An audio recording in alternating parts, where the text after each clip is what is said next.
We're just in front of a door. The lighting here is good.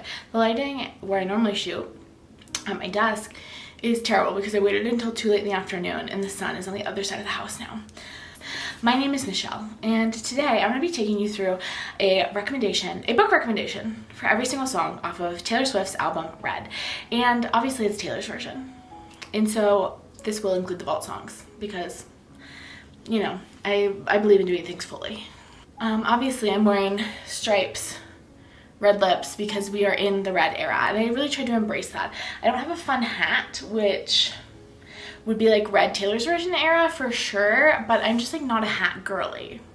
I feel like a faker when I wear a hat. I feel like I'm trying to be someone I am not. So our first song on Red Taylor's version is State of Grace. It is like a bop of a cute little love song.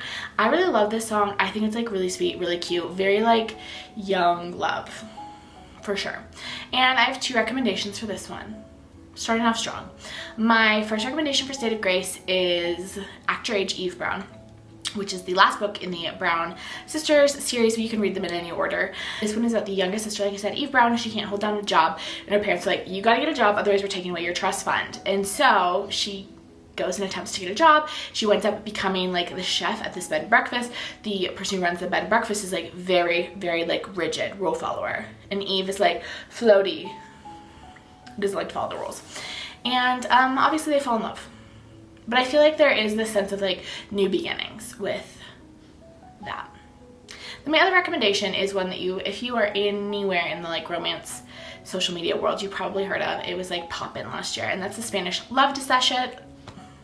The Spanish Love Deception, which is great.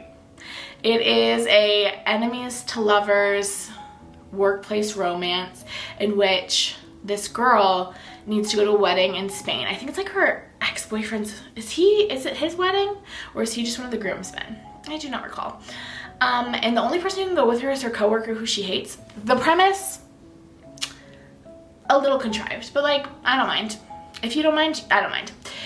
Next, Red, the title track of the album Red, which this song was my jam when the original album came out. I loved the song so much. Loving You was like driving a new Maserati down a dead-end street.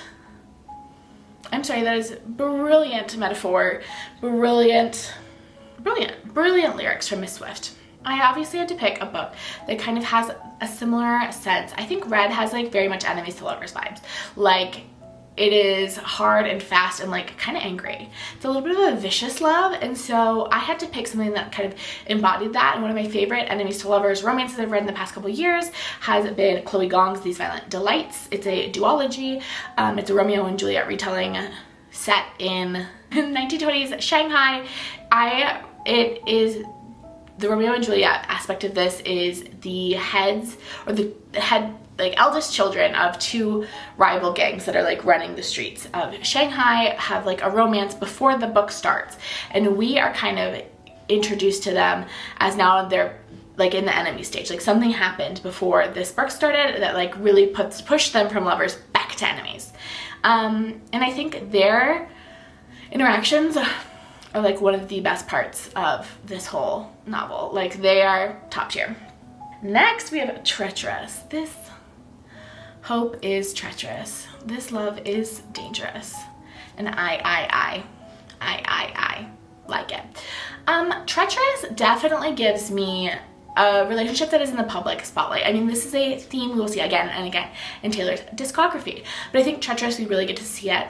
And I picked one of my favorite famous people romances, and that's Red, White, and Royal Blue by Casey McQuiston. The basic premise of this book is the first son of the United States, the president's son, has a romance with the Prince of England. And it's very good. It's very delightful. It's a good time. But I do think there's some like interesting conversations around like fame, notoriety, being a public persona, and then also trying to have like a romantic relationship. Next, I Knew You Were Trouble. Taylor Swift had pink hair in the music video, just her ends. What a good time. And I had to pick one of my favorite good time books. Is this book quality literature? No. It is pretty spicy, but it's like a good time, okay? it's a good time. And that is Ruthless Creatures by G.A.T. Jesterden. I think I've recommended it before. It's one of my favorite, like, Kindle Unlimited, like, trashy but fun books. It's a mafia romance, my favorite mafia romance. It is like wild. It is unhinged. The premise of this book is this woman's fiance vanishes on their wedding day. So they don't ever get married. Like, she was like getting ready and her fiance vanished. It's been 5 years. He's presumed dead now, because if you're missing for 5 years, then you're presumed dead. And then this guy moves in next door to her. And she like hasn't had any like romantic partners since her fiance disappeared.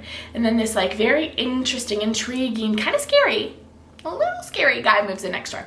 And they have a situationship.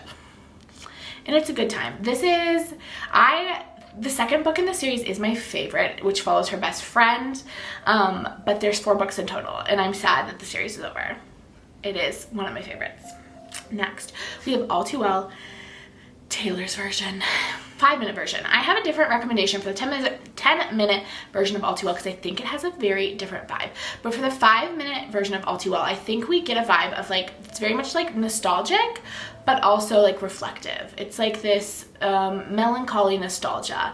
And I had to invite my other favorite Taylor to the party, and that's Miss Taylor Jenkins Reid. I think Malibu Rising gives a similar sense of like nostalgic, melancholic reflection on your past. Like, the mix of melancholy and nostalgia is like perfectly encapsulated by Malibu Rising. Malibu Rising is the story about these 4 siblings, and it follows them all the way up to this day of this party.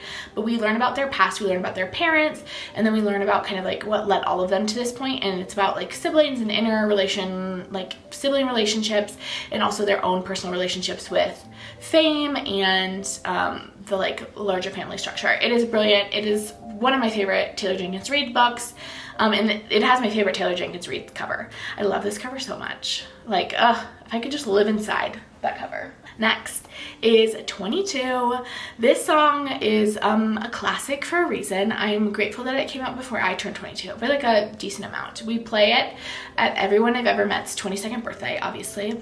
And I think the book that really embodies the essence of happy, free, confused, and lonely in the best way is Liz Gilbert's City of Girls.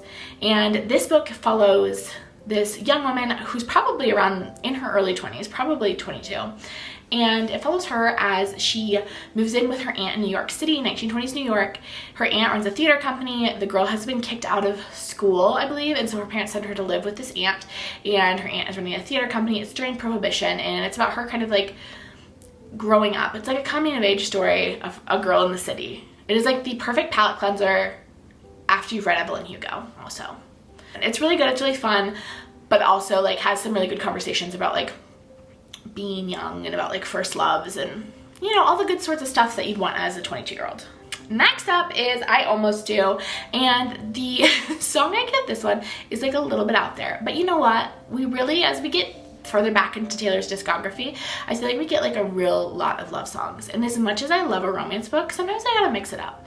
And I am mixing it up with one of my all-time favorite books, and that is I'll Give You the Sun by Jandy Nelson. This is a YA book. It is not a romance per se. I think the larger relationship that we're examining is the relationship between these twins. We know something happened to them in the past, and now they're kind of estranged, but they used to be like very, very close. And it's a lot about like grief and art, and it is like beautiful and brilliantly written. And I think that sense of like wanting to turn back, like sometimes I want to call you, and I almost do, that we get in the almost do. I think that's exemplified in the relationship between these siblings who were once so close and now have kind of like separated, but you can like feel that like yearning for each other, not in a romantic way, in a non-romantic, very sibling appropriate way. Obviously I had to pick like a silly cheeky little song for We Are Never Getting Back Together, because that song is silly and cheeky, and what a good time.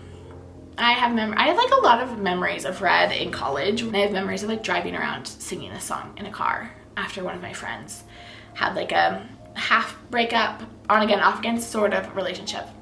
So delightful.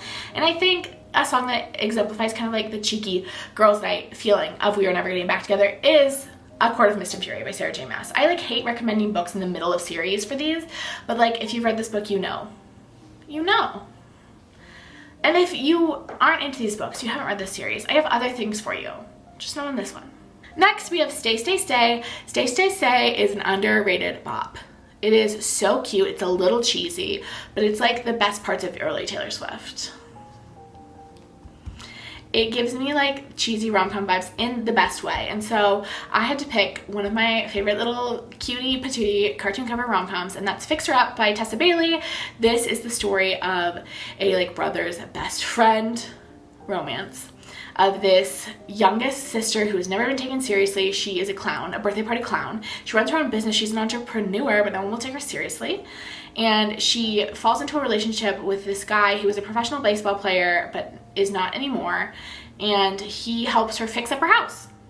And they have a cute little relationship. It is like very adorable, similar vibes. The Last Time, featuring Gary Lightbody, which I love this song. This song, was so good, still so good, still slaps.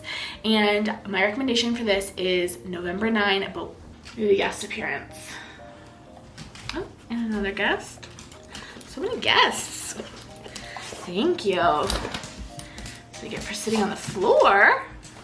I think November 9, The Last Time, has like the appropriate amount of like angst and melancholy you need for like a Colleen Hoover novel. So November 9 is the story of this girl and this boy, and they meet on November 9th. He like comes into a diner where she's having lunch with her dad, and her dad's being mean, and so he pretends to be her boyfriend. She has like severe burns all over her body because something happened to her. I don't know if we know from the beginning what happened to her, but she used to be an actress, and obviously that stopped working out. Okay, great. And then she's like, I'm about to move to New York. Like, she's literally moving to New York that night, and she's like, also I'm too young to be in love.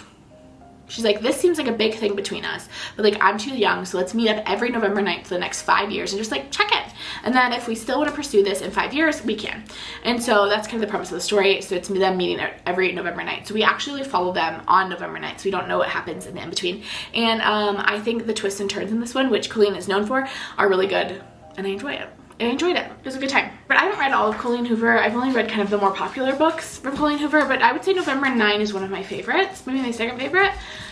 Anyway, my recommendation for Holy Ground is Marriage for One by Ella Mays. This book is about this woman. It's a marriage of convenience story about this woman who has to get married in order to claim her inheritance, which is this building where she wanted to open a coffee shop. So she marries a lawyer from the office, like where she's dealing with all of this like inheritance paperwork. So she marries this lawyer from this office where she's doing all of her inheritance paperwork, and then like, you know, a marriage of convenience spirals from there. It's a good time. Why does it give Holy Ground? Took off faster than a green light go. Which, like, getting married is taking up, on like the first time you meet someone, is taking off faster than a green light go. I also think that there's like coffee references that give me this book. I don't know exactly why I picked this book, but it does feel like a good match. Like if you've read that book and you know this song, I feel like you would agree with me. I just like can't fully articulate it. Next, oh my gosh, this one's a good one, a good recommendation, and that is Sad, Beautiful, Tragic. My recommendation for this is This Is How You Lose the Time War. I feel like This Is How You Lose the Time War has to be on the Red album because Red and Blue are the two agents in the Time War. I think Sad, Beautiful, Tragic really emphasizes kind of the hopelessness of their situation, and also they like reference a lot of like the beginning is long handwritten notes deep in your pockets, words, how little they mean when you're a little too late. I stood right by the tracks, your face in a locket. And if you have read This Is How You Know Lose the Time War, you know that a large majority of the story is told through letters and correspondences and notes. The premise of This Is How We Lose the Time War, and I like have read this book twice, and people on TikTok still are like telling me what happens in it. I'm like, wow, didn't know that. Like I am here truly just for the vibes. And This Is How We Lose the Time War. I'm truly just here for the vibes. And the vibes are beautiful love letters. But it's technically a science fiction novel about these two agents who are in a time war, which means they're traveling back and forth through time, trying to turn like the world towards their side of the war. So there's someone who's like very technology focused. Hello. And there's another one who's like very nature focused. And so they are like at odds, but then they start to fall in love with each other through these letters. It's such beautiful writing. Okay. It's like such beautiful writing, such gorgeous like romantic love letters, but also there's like an undercurrent. There's like a lot of layers, and I feel like you can read it more than once and like learn a little something new every time. The Lucky Ones. The Lucky One everyone wants to give to Evelyn Hugo, and I like to be a little bit more creative than that. And so my recommendation for the Lucky Ones is We Came Here to Forget by Andrea Dunlop. This is another book that I think similarly has like runaway and escape from the media vibes. We follow an Olympic skier who something happened to her. She was like in public spotlight, and now she's run away to, I think, Argentina, somewhere in South America. It's been a little bit since I read this book, but it's about her kind of like journey, getting back in touch with herself in Argentina, I think, but also about like what happened to her that caused her to run away. And I think we definitely get that conversation around like fame and like living your life in the spotlight that we get in the Lucky Ones as well. We have Everything Has Changed by Ed Sheeran, and I have two recommendations for this one, a cheeky one and a real one. So a cheeky one is Midnight Sun by Stephanie Meyer. I read Midnight Sun like a couple weeks after it came out in 2020. Like, what a gift Stephanie Meyer gave us to have a cute little Twilight book during the pandemic. And if you don't know, Midnight Sun is Twilight from Edward Cullen's perspective. And if you have never heard of Twilight, welcome to the world. And let me be the first to tell you about Twilight. Twilight is about a 17-year-old girl who moves to Forks, Washington, the rainiest town in all of the United States. And the dog guest appearances are top tier. She moves to the rainiest town in all of the United States and falls in love with a boy who is a vampire. And this book is the same story, but it's told from Edward's perspective. And I think we get that very dramatic first meeting changing everything sort of vibe from Midnight Sun. I mean, we get it from Twilight too, but Midnight Sun even more, because Edward is like very decisive, you know?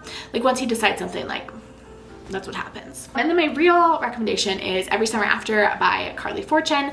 This is a second chance romance of these two, they're adults now. We follow them as adults and also as teens. As teens, they grew up on the same lake. So one of them lived there full time, one of them summered on this lake, and they grow up and we like follow their love story over the course of several summers.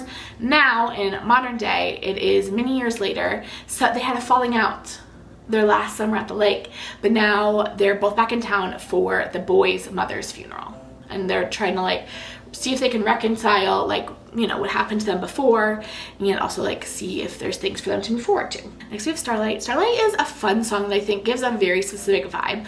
Honestly, it gives a very Nicholas Sparks vibe, but I'm like hesitant to recommend Nicholas Sparks in the year of our Lord 2022 because like I don't read that anymore, but like it does give Walk to Remember. It does give The Notebook. Like it gives classic Nicholas Sparks.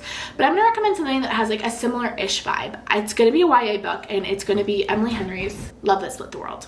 I think The Love That Split the World is the story of this young girl who has this like vision of a character she calls like grandmother who tells her to save the boy. Very vague. Very vague. And then she starts seeing these like alternate versions of her town, and she falls in love with this boy named Beau. And it's just about her and Beau like figuring things out, figuring out what's happening with this like time vortex, multiple dimension town situation.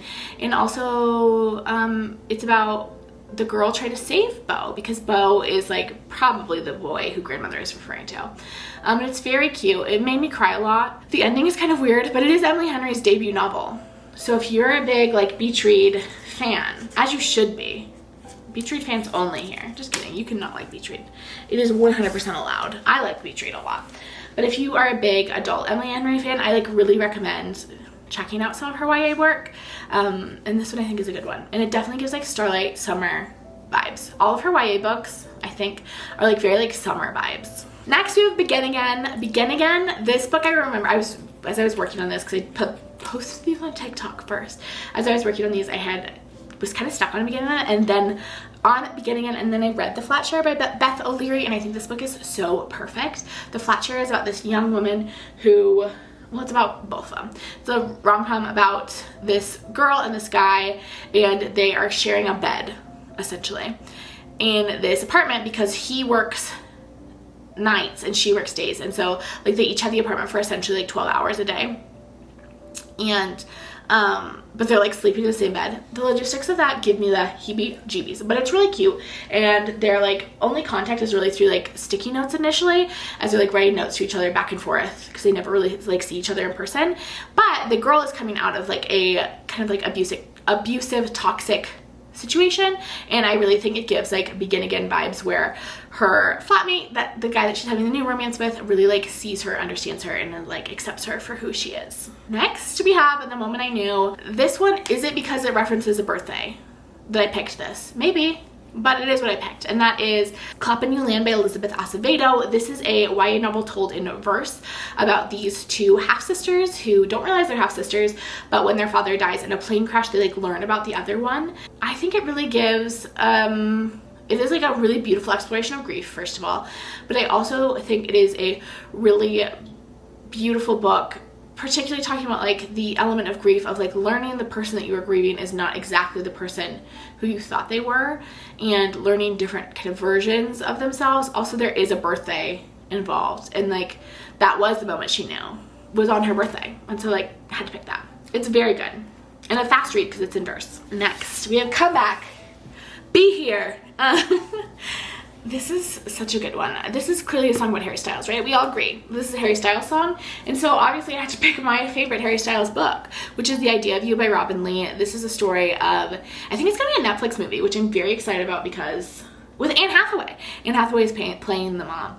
It is about this mom who goes to like an essentially One Direction concert and falls in love, well, has a chemistry with Harry Styles, essentially.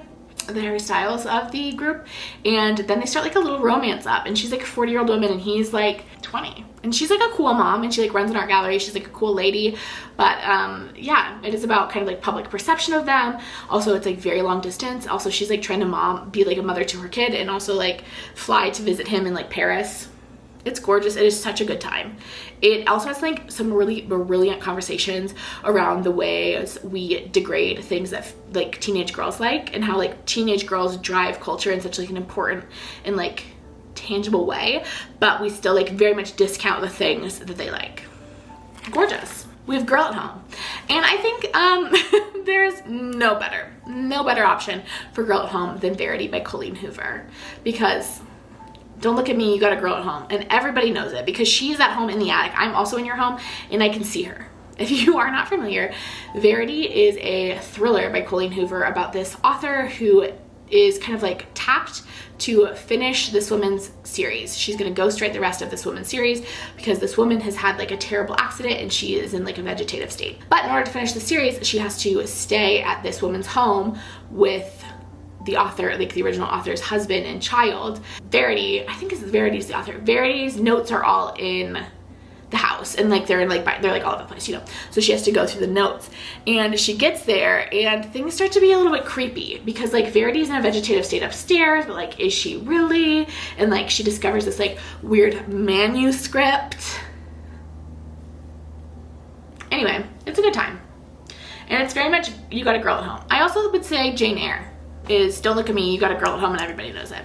Same sort of vibe. Then we have State of Grace Acoustic. Of course I have a different recommendation for the acoustic cover because it's a different vibe. I think it's a lot more sad, a lot more melancholy. We're gonna recommend another Emily Henry novel.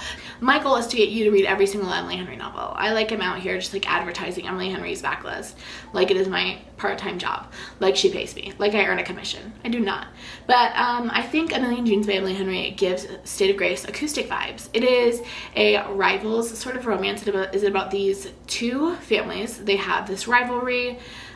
There's like a decades-long feud that goes back between these families, and there's a magic cherry tree, and it follows June is our girl, and I can't remember what the guy's name is, but it follows them over the course of one summer. June has just lost her father and is kind of grieving his loss, and then the boy she's having a romance with has recently lost his twin sister and is grieving her loss, and it's about them kind of coming to terms with their grief, and also there's some like magic.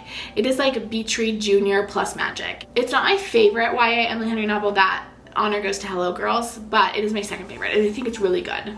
And I think if you really like Beatrice, you would really like this one as well. They explore really similar themes. This one is just like teens. They're like old teens, so like 17, 18. Next up we have Ronan, and Ronan is always like very controversial to talk about in the Swiftie sphere if you're not familiar, because Ronan is a song that Taylor wrote for one of her fans lost their child to childhood cancer when he was like 4. And so Ronan is a tribute to Ronan, the young boy who died from cancer, and I think all the profits went to cancer initially. I assume they did this time as well. That would be weird if Taylor was pocketing that, but I don't know.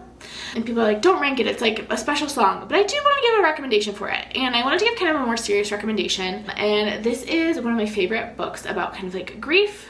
It is very like religiously based.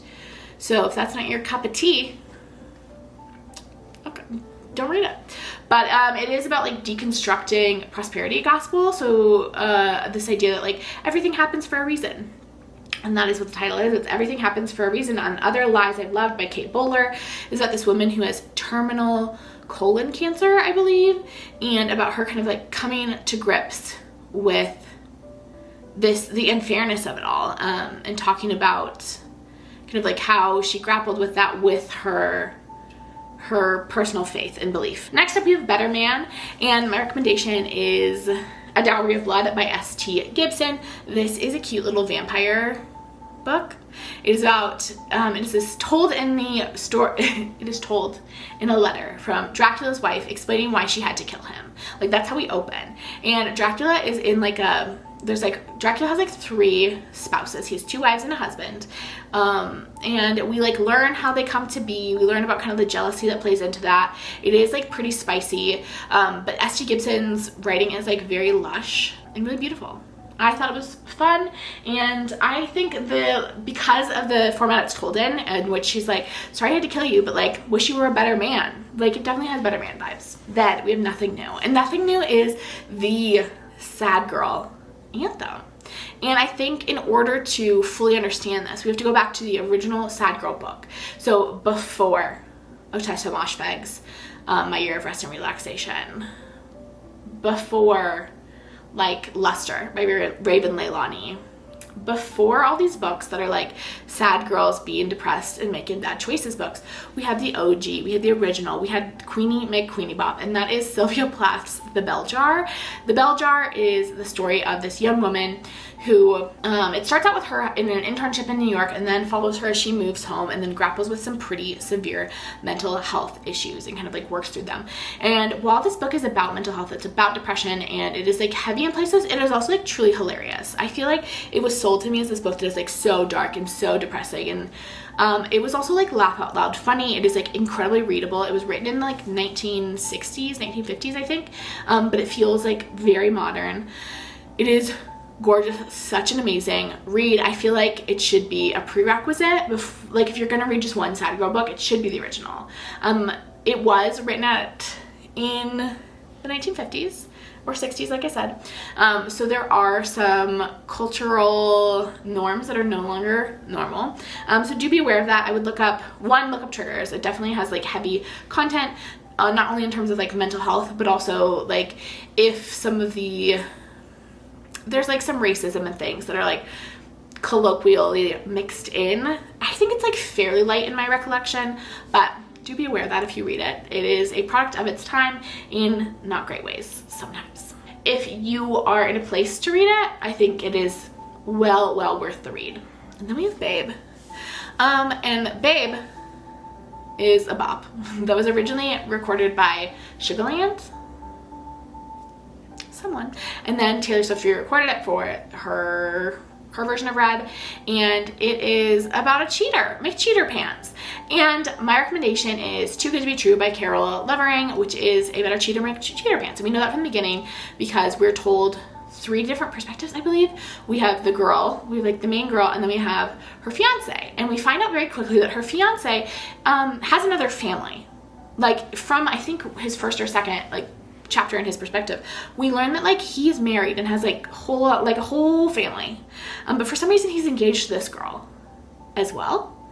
It's confusing. It like unravels from there. We like figure out what is happening, what is kind of the plot, but we're following this girl who's like so excited to be engaged. She's like pretty severe OCD, and so she kind of thought she was never going to be married because her mental health struggles are so serious, and now she's found this guy and she thinks he's perfect, but like also he has a whole other family. And then we have another timeline. We have to figure out how like that one is connected to the other one, because like initially you're like, they have nothing to do with each other, but obviously do, because otherwise why would they be in the same book? Next, we have Message in a Bottle, the bop we didn't know we needed.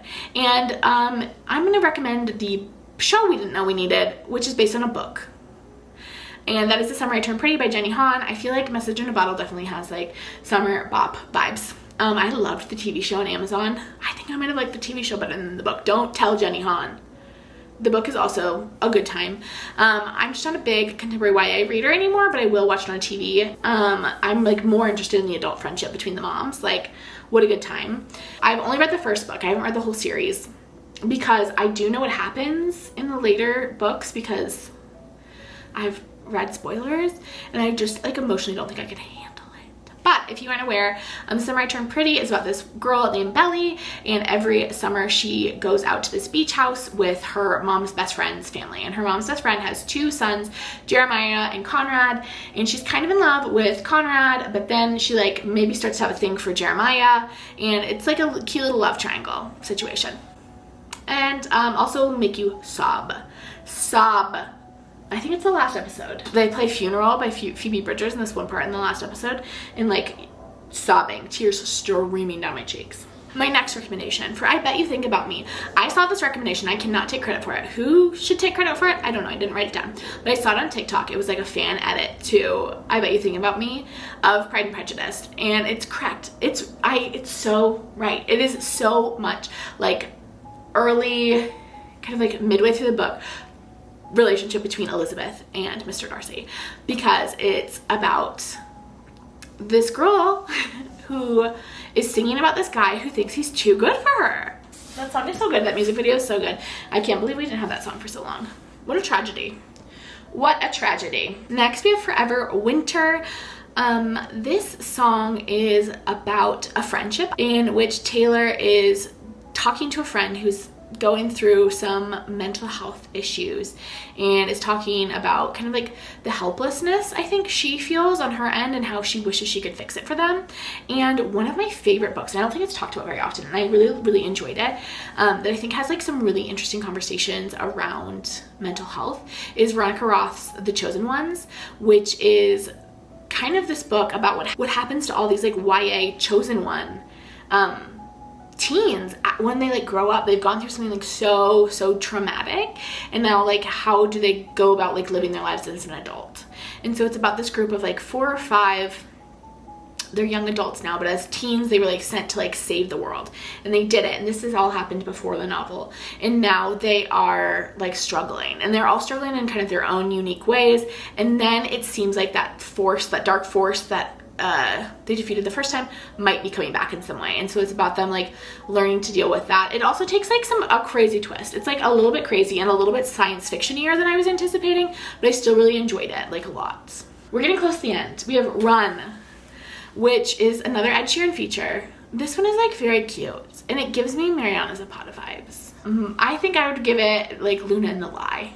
Mariana Zapata's books are all the same. I'm currently reading her newest one, Gracie and the Grump. I'm almost done. And okay, I'm not even talking about Luna and the Lie. This is me talking about Grace and the Grump because I need to talk about it. But this one, she like did something a little different, and it's a superhero book, but it's essentially the same book. Like it just has superheroes instead of like just a grumpy gruff guy. He's a grumpy gruff guy with superpowers. And I'm not mad about it. But anyway, Luna and the Lie is about this girl named Luna. She works at an auto body shop, I think. I could be getting this wrong. I could be mixing it up with another one. And her boss is like very gruff. But at some point she like covered for him, and so he like feels like he owes her. And it's just like a cute, grumpy, sunshine, slow burn romance, and I think it's cute, and it gives me Ed Sheeran Run vibes. The Very First Night by Taylor Swift. Obviously, all these are by Taylor Swift. I have to stop myself every single time from saying The Very First Night by Taylor Swift, because I'm used to saying books, and you do have to say their authors. The Very First Night by Taylor Swift is like such a cute bop about just like this one night, and it's like when she like fell in love with this guy or girl, if you've heard the conspiracies. I don't know, it's just like very cute. And so my recommendation is a really cute little rom-com called In a Holidays by Christina Lauren. This is a Christmas, and it's like kind of like a Groundhog's Day sort of situation in which this girl keeps reliving the same day over and over again. And she's kind of torn between 2 brothers. And it's kind of similar to the plot of The Summer I Turned Pretty, minus the Groundhog's Day stuff, in that her and this other family, her family and this other family have always gone up to this like cabin up in the mountains every holiday. And this is their like last year at the cabin because they're gonna sell it, and she has like had a crush on one of the brothers. Maybe the other brother might be an option, and so there's like a cute little 2-brother love triangle. But it's definitely like very cheesy, very boppy, very much The Very First Night vibes. Not a lot of depth there. but good, but a good time. Christina Lauren, great, I enjoyed it, but like, is it hard hitting? No. My last recommendation is for you've all been waiting for it, I know you have, and that is for the All Too Well 10-minute version, Taylor's version. And my recommendation for this is like a much darker take than Malibu Rising, because I think this song does lean a little darker than Malibu Rising does. And I actually have 2 recommendations for this because it's a long song, so you need 2 recommendations. And my first recommendation is my Dark Vanessa. I think obviously there's a big difference here. All Too Well is about this girl who falls in love with a guy, and there's like a pretty big age gap, but it's not a crime. There's no crimes happening in All Too Well. In My Dark Vanessa, there is a crime happening, but I think we explore like a similar power dynamic and a similar, especially I think if you watch the All Too Well short film, we get this like power dynamic. Taylor really explores the fact that they're at very, very different ages, and because of that, it feels more important to her than it feels to him. And also she like doesn't totally know how to like grapple and communicate her emotions and her needs, and he's kind of like a little bit of a skeevy guy. My Dark Vanessa is this by Kate Elizabeth Russell, is the story of this young woman, I think she's 15, who starts to have a relationship with her teacher. And it's not a romantic relationship because, I mean, she sees it at that, but like it's a crime. He is committing a crime. He's like significantly older than her, and he starts taking advantage of her, and it's told from 2 timelines. It's told from her as a 15-year-old kind of falling into this relationship, and then her as a 30-year-old looking back on the relationship. But even as a 30-year-old, she like doesn't see herself as a victim, and she's still somewhat entangled with this man. And it's like a fascinating look